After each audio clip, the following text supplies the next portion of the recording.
Censure en temps de crise sanitaire. Voilà le titre de l'enregistrement. Donc, c'est un secret pour personne. De plus en plus, il y a une censure qui s'opère sur les réseaux sociaux, sur le web. Et c'est sûr que tôt ou tard, eh bien, on peut vivre cette censure. Et ça m'est arrivé. Donc, il y a quelques jours, j'avais mis en ligne une vidéo sur ma chaîne YouTube de Berthold. Et j'avais mis la vidéo en ligne et quelques minutes après, j'ai rajouté un lien en relation avec le sujet de la vidéo en bas. Puis au moment que j'ai mis le lien web, la vidéo a été bloquée et j'ai eu un avertissement là, de YouTube. Donc, la vidéo était de la désinformation médicale en relation avec la COVID-19. J'ai été surpris de ça. Je m'attendais pas à vivre ça. Et là, ça m'a amené à réaliser qu'une censure peut se faire en lien avec le contenu de la vidéo. Donc, qu'est-ce que la personne dit en tant que telle dans la vidéo, mais aussi par rapport à l'espace du bas de la vidéo où on peut mettre des liens web qui peuvent être retracés aussi là, par des algorithmes. Là.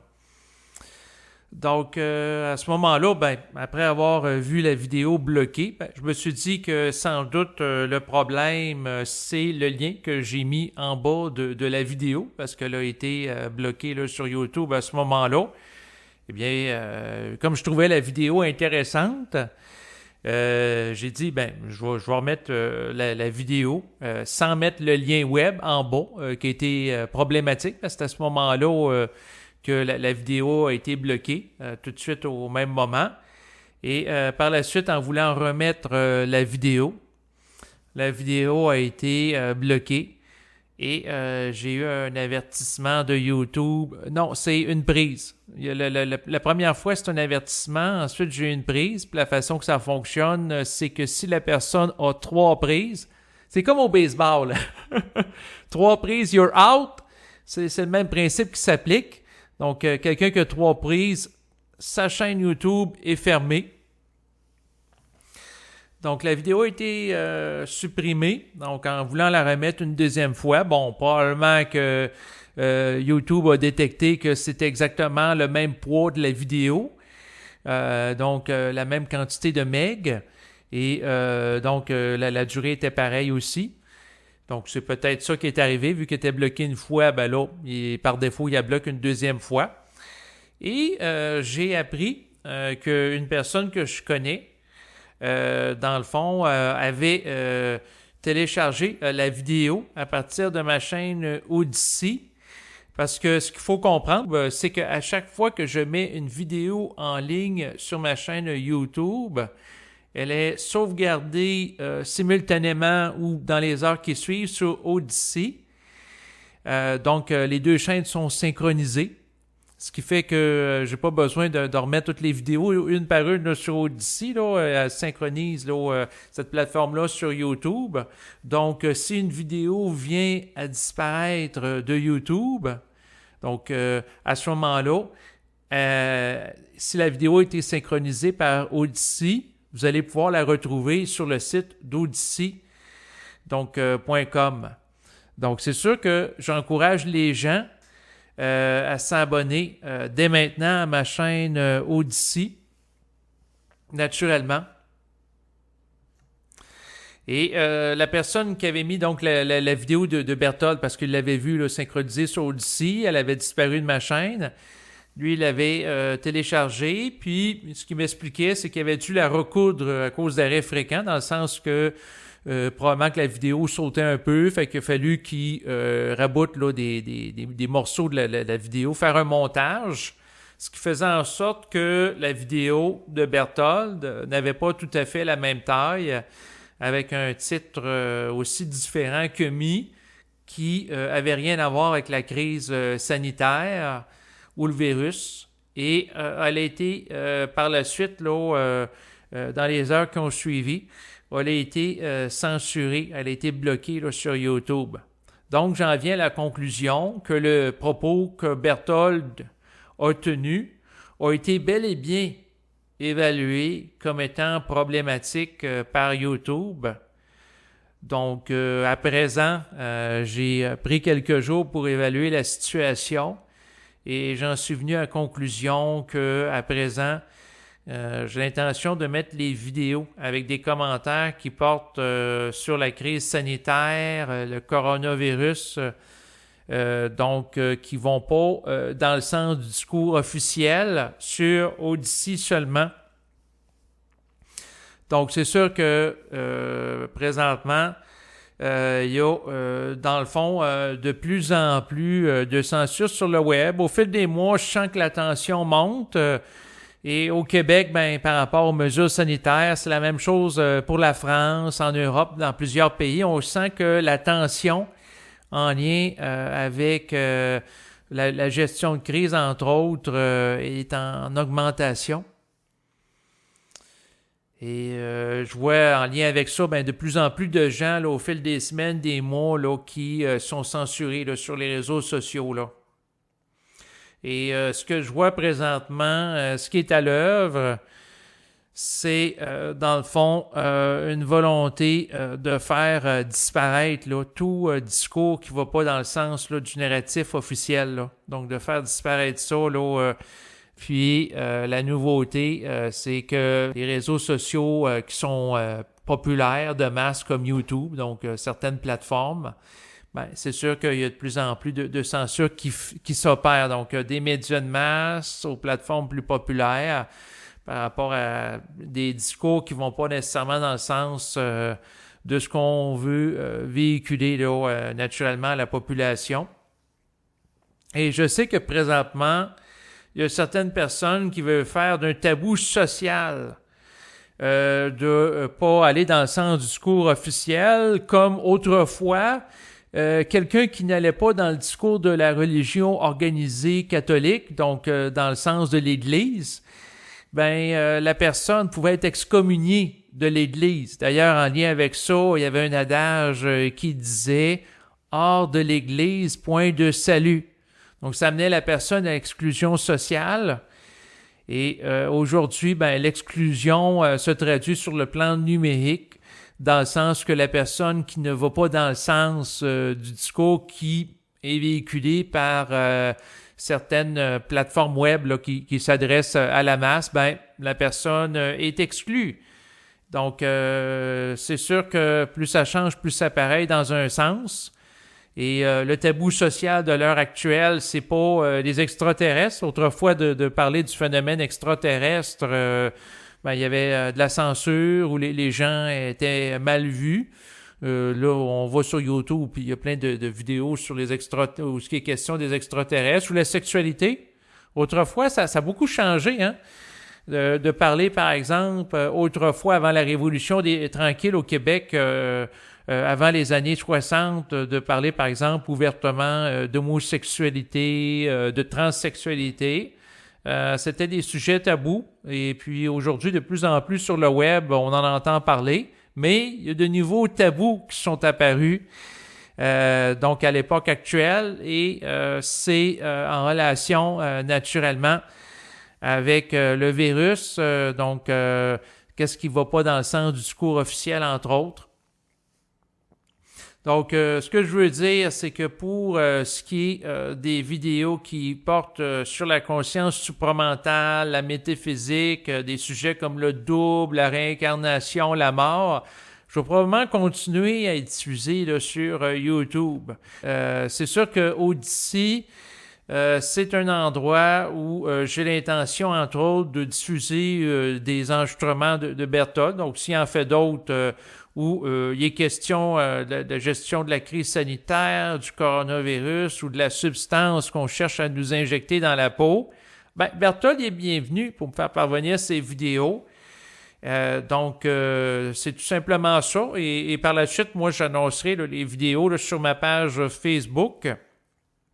Donc, c'est sûr que j'invite les gens du public non seulement à aller voir ma chaîne Odyssey une fois de temps en temps, mais de s'y abonner. Car avec le temps, il risque d'avoir de plus en plus de contenu exclusif qu'on ne pourra pas retrouver sur YouTube, là. Et ce qu'il faut comprendre, c'est que, bon, je m'inscris dans une mouvance. Il y a de plus en plus de gens qui connaissent de la censure. Et c'est sûr que, dans le fond, ce que je vois présentement, c'est qu'il y a beaucoup de migration, notamment de certains lanceurs d'alerte là, sur Odyssey. Et sinon, il y a des gens qui continuent sur YouTube, mais qui vont utiliser certains mots de remplacement pour en évoquer d'autres dans le but de ne pas être censurés par la reconnaissance vocale s'ils vont pas nécessairement dans le sens de la diffusion d'un discours qui est politiquement correct. Donc, si je pense entre autres à Citoyen Lucide qui va parler de pic-pic pour faire allusion à la substance que présentement on cherche à nous injecter dans les veines, et de sniffle, donc pour faire allusion à un virus de la famille du corona. Donc, c'est sûr que ça fait drôle à écouter. Il y a quelques jours, j'écoutais une des vidéos de Citoyen Lucide qui est encore pour l'instant sur YouTube. Et donc, c'est un Québécois qui va porter un regard critique là, en lien avec la crise. Puis, j'écoutais ça avec ma compagne, puis il disait, bon, le pic-pic, le sniffle, puis ils veulent nous injecter le pic-pic. Puis là, elle trouvait ça drôle, elle comprenait pas trop. Puis là, j'ai expliqué que c'était en langage codé pour éviter la censure. Bon, c'est sûr que d'utiliser des termes codés comme ça me plaît pas tellement. Fait que c'est pour ça que je veux continuer à m'exprimer librement. Mais j'ai l'intention de le faire. Puis d'ailleurs, c'est la même chose par rapport à certains invités. C'est sûr que vous avez sans doute remarqué que dans les dernières semaines, il n'y a pas eu beaucoup d'invités. C'est sûr que si j'invite des gens à faire un enregistrement en relation, entre autres, avec la crise qui se déroule présentement, moi, je veux pas être obligé là, de censurer là, à tout bout de champ leurs propos. Là. Donc, à ce moment-là, ben c'est sûr que l'espace de liberté que je peux offrir à des gens, ça va être plutôt là, sur Odyssey, là, naturellement. Et c'est sûr qu'en passant, je garde toujours en esprit d'avoir une charte éthique quand que je fais mes vidéos, là. Donc, faut pas que vous mésinterprétez mes propos. Donc, avant la crise du coronavirus, j'ai toujours été à l'aise avec les principes que, bon, il faut que les vidéos, ça soit pas des propos à caractère sexiste, raciste, des propos... dans le fond, qui vont amener la haine d'êtres humains par rapport à d'autres êtres humains. Là, ça, c'est clair. D'ailleurs, je vais continuer, même si je diffuse sur Odyssey, à respecter la même charte éthique à ce niveau-là. Par contre, le point, c'est que si quelqu'un parle avec moi puis qu'il y a un propos qui diverge du discours officiel, ben à ce moment-là, moi, je veux lui donner le droit de parole, là. Tu sais, si dans son propos, il incite pas à la violence, mais pas la vie de personne en danger, moi, je vois pas c'est quoi le problème, là. Donc, c'est sûr que la crise du coronavirus qu'on connaît présentement a amené une plus grande censure. Et c'est sûr que derrière ça, ben, ça nous fait voir la vraie nature des gens en fait qui font la gestion des réseaux sociaux. Ça nous permet de dévoiler aussi la nature de certains de nos politiciens, de la population en général, parce que c'est à travers la crise qu'on peut voir qui sont les gens qui sont stables dans le mental aussi, qui sont les gens qui vibrent à la peur, qui sont les gens qui dominent, qui sont les gens qui cherchent à exploiter les autres, et ainsi de suite. C'est dans la crise que différents éléments de notre nature peuvent apparaître au grand jour. Et à ce moment-là, c'est un espace de révélation. Donc, voilà ce que je voulais dire. Donc, c'est sûr que pour moi, la liberté d'expression, c'est fondamental. Sinon, en terminant, je me permets de décréter un renouvellement de l'importance de l'état de paix de l'esprit pour un autre 2 semaines. Donc, le gouvernement va décréter de manière totalement arbitraire des mesures qui réduisent les libertés. Et puis, moi, je décrète une mesure qui vise à connaître un état d'être agréable. Donc, je décrète le droit à vivre dans la paix de l'esprit et une prolongation pour 2 semaines de l'état de l'urgence d'être bien dans ma peau. Donc, l'importance aussi de déconfiner mon mental. Donc, je décrète l'urgence de mettre en place un déconfinement psychique et de maintenir ma conscience dans cet état de déconfinement psychique. Donc, voilà, le gouvernement peut faire des décrets arbitraires. Et moi aussi, je suis capable d'en faire. Donc, je suis capable de décréter ça.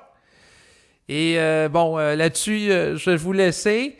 Et ce que je vous dis aussi fondamentalement, c'est l'importance de s'écouter d'abord. Et c'est sûr que, dans le fond, moi, ce que j'ai réalisé, c'est que à quelque part, présentement, il y a beaucoup de choses qui se passent. Là, je ne vais pas ici commenter, mais ce que je veux vous dire, dans le fond, c'est de réaliser qu'à quelque part, il se passe une grande mascarade et que tôt ou tard, le réel sera dévoilé. On peut chercher à censurer des gens, on peut chercher à camoufler certaines choses, mais tôt ou tard, ce qui est réel va être dévoilé. Donc, on peut pas cacher ou dissimuler ou tasser tout le temps les choses derrière la couverte. Tôt ou tard, tout finit par se savoir. C'est ainsi. Et c'est sûr que s'il y en a qui s'intéressent à s'abonner à ma chaîne Odyssey, vous allez avoir les informations qui s'y rapportent naturellement en bas de l'enregistrement. Même chose pour mes coordonnées sur Facebook. Écoutez, je vous remercie de votre écoute et je vous dis à bientôt. Au revoir.